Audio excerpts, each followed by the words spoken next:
নমস্কার বন্ধুরা, আজকে আমি নিয়ে এসেছি সুপার হেলদি একটি সবজির রেসিপি। সুইট কর্ন মটরশুঁটি দিয়ে ব্রকোলির রেসিপি। সম্পূর্ণ নিরামিষ এই রেসিপি, কিন্তু স্বাদ এর দুর্দান্ত, যেটা মাছ মাংসের স্বাদকেও কিন্তু অনায়াসে হার মানাবে। আর দেখতে কতটা সুন্দর হয়েছে সেটা দেখেই বুঝতে পাচ্ছেন যে খেতেও কতটা সুস্বাদু হবে। তো চলুন রেসিপি শুরু করা যাক। প্রথম থেকে শেষ পর্যন্ত দেখুন, আশা করি আপনাদের ভালো লাগবে। দুর্দান্ত কিন্তু এই রেসিপি। তো প্রথমেই দেখুন, এখানে একটা পাত্রের মধ্যে আমি গরম জল করে নিয়েছি আর তার মধ্যে লবণ এবং খুব সামান্য চিনি দিয়ে দিয়েছি। এবার ব্রকোলিটা আমি এর মধ্যে দিয়ে দিচ্ছি। ব্রকোলিটাকে আমি ফুলকপি যেরকম কাটে সেরকম সাইজে কেটে নিয়েছি। কেটে গরম জলের মধ্যে দিয়ে দিয়েছি। আর গরম জলে লবণ এবং চিনিটা দেওয়ার একটা মাত্রই কারণ, যে এখানে চিনি এবং লবণটা যদি একসঙ্গে দেওয়া হয় তাহলে কিন্তু এই যে ব্রকোলির যে কালারটা সবুজ, সেটা কিন্তু একদম একরকম থাকবে। এমনিতে গরমে পড়লে ব্রকোলি কিন্তু অনেকটাই ফ্যাকাশে হয়ে যায়, কালারটা একটু অন্যরকম হয়ে যায়। তো এখানে দেখুন একদম কিন্তু সবুজ কালার থাকবে এই লবণ এবং চিনিটা যদি গরম জলের সাথে ব্যবহার করা হয়। এবার দেখুন নাড়াচাড়া করে তুলে নিচ্ছি। এখানে কিন্তু খুব একটা বেশি সেদ্ধ করব না, কারণ ব্রকোলি এমনিতেই খুব বেশি সেদ্ধ হলে কিন্তু একেবারে ঘেঁটে যাবে আর টেস্ট পাওয়া যাবে না। তো এই জন্য আমি মোটামুটি একটু গরম জলে নাড়াচাড়া করেই তুলে নিলাম। এবারে ব্রকোলিটাকে ঠান্ডা করে নেব। এদিকে আলুটাকে ডুমো ডুমো করে কেটে পরিষ্কার করে ধুয়ে নিয়েছি। তারপর এটাকেও আমি তেলের মধ্যে ভেজে নিচ্ছি।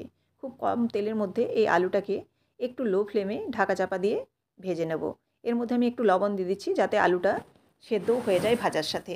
আলুটা যদি এই ভাজার সঙ্গে সেদ্ধ হয়ে যায় তাতে কিন্তু রান্নাটা হতে অনেকটাই সময় কম লাগবে। এবার দেখুন, এরকম ঢাকা দিয়ে আমি মোটামুটি ২-৩ বার নাড়াচাড়া করে নিয়েছি। আর আলুটা যখন প্রায় কিছুটা সেদ্ধ হয়ে গেছে সেই সময় আমি দিয়ে দিলাম মটরশুঁটি আর এখানে দিয়ে দিচ্ছি সুইট কর্ন। ১ মুঠো করে দিয়েছি।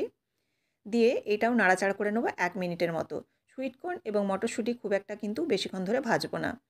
এবার দেখুন নাড়াচাড়া করে এটা একটা পাত্রের মধ্যে তুলে নিলাম, সুইট কর্ন, মটরশুঁটি আর এই ভাজা আলুটা।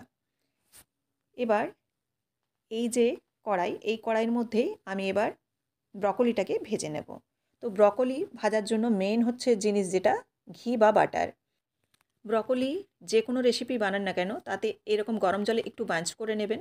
আর এরকম বাটার বা ঘিতে কিন্তু একটু নেড়ে নেবেন, তাহলে দেখবেন ব্রকোলির যেমন গুণাগুণটাও থাকবে, আর এই যে বাটার বা ঘিয়ের মধ্যে ভাজা হচ্ছে অর্থাৎ একটু নাড়াচাড়া করা হবে, সেটার স্বাদ কিন্তু হবে অসাধারণ। ব্রকোলির মধ্যে একটা গন্ধ থেকে যায়, যে গন্ধটা অনেকেই হয়তো রান্নার পরে খেতে পারেন না।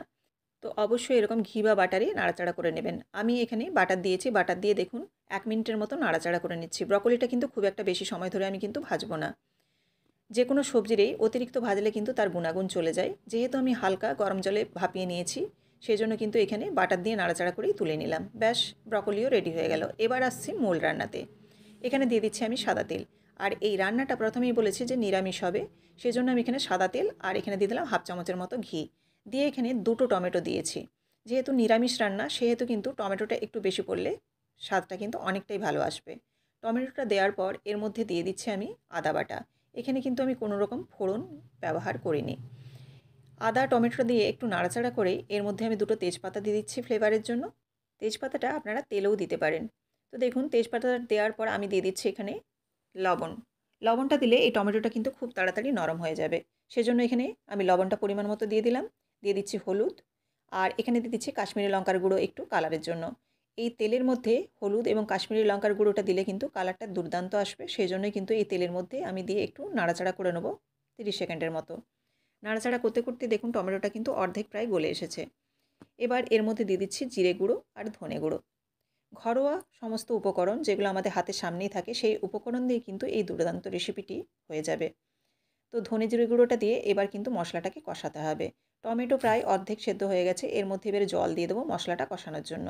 মশলাটাকে কিন্তু বেশ রয়ে বসে একটু কষাতে হবে, অর্থাৎ লো ফ্লেমে একটু ধীরে ধীরে কষিয়ে নিতে হবে। আমি একবার ঢাকা দিয়ে দিলাম। ঢাকা দিলে টমেটোটা একবারে পুরোপুরি গলে যাবে আর খুব নরম হয়ে যাবে, সেই জন্যই কিন্তু ঢাকা দিয়ে দিলাম। ঢাকা দিয়ে দেখুন এরকম নাড়াচাড়া করে খুব ভালোভাবে মশলাটাকে কিন্তু কষিয়ে নিলাম ৩ থেকে ৪ মিনিট। এবার ভেজে রাখা আলু, সুইট কর্ন আর মটরশুঁটিটা দিয়ে দিলাম। দিয়ে নাড়াচাড়া করব মোটামুটি ২ মিনিটের মতো। ২ মিনিটের মতো নাড়াচাড়া করে একটু কষিয়ে নিয়ে আমি এদিকে গরম জল করতে দিয়েছি। গরম জলটা এখানে দিয়ে দেবো। আমি এখানে গরম জলই ব্যবহার করছি, রান্নাটা খুব তাড়াতাড়ি হয়ে যাবে আর আলুটা কিন্তু ভালোভাবে সেদ্ধ হয়ে আছে। আর এই যে ঢাকা চাপা দিয়ে দিচ্ছি, এতে কিন্তু আলুটা অনেকটাই সেদ্ধ হয়ে যাবে। এবার ঢাকা দিয়ে দিলাম, ঢাকা দিয়ে খুলে নিয়েছি দেখুন, আর আলুটা কিন্তু প্রায় এখানে অনেকটাই 60% মতো সেদ্ধ হয়ে গেছে। এবার দিয়ে দিচ্ছি গরম জল। গরম জল দিয়ে এবার নাড়াচাড়া করে নেব, নাড়াচাড়া করে ফুটে যাওয়ার জন্য অপেক্ষা করব। তো দেখুন এখানে কিন্তু খুব ভালোভাবে ফুটে গেছে।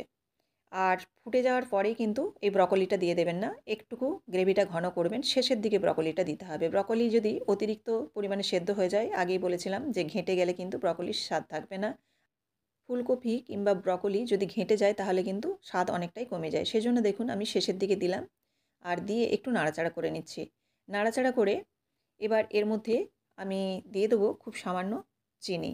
যেহেতু এটা সবজির তরকারি এবং নিরামিষ তরকারি, সেজন্য হালকা চিনি এখানে দিচ্ছি। খুব একটা মিষ্টি হবে না, কিন্তু হালকা এখানে চিনি অ্যাড করলে কিন্তু টেস্ট অনেকটাই বেড়ে যাবে। এবার দেখুন খুব ভালোভাবে ফুটে গেছে শেষের দিকে।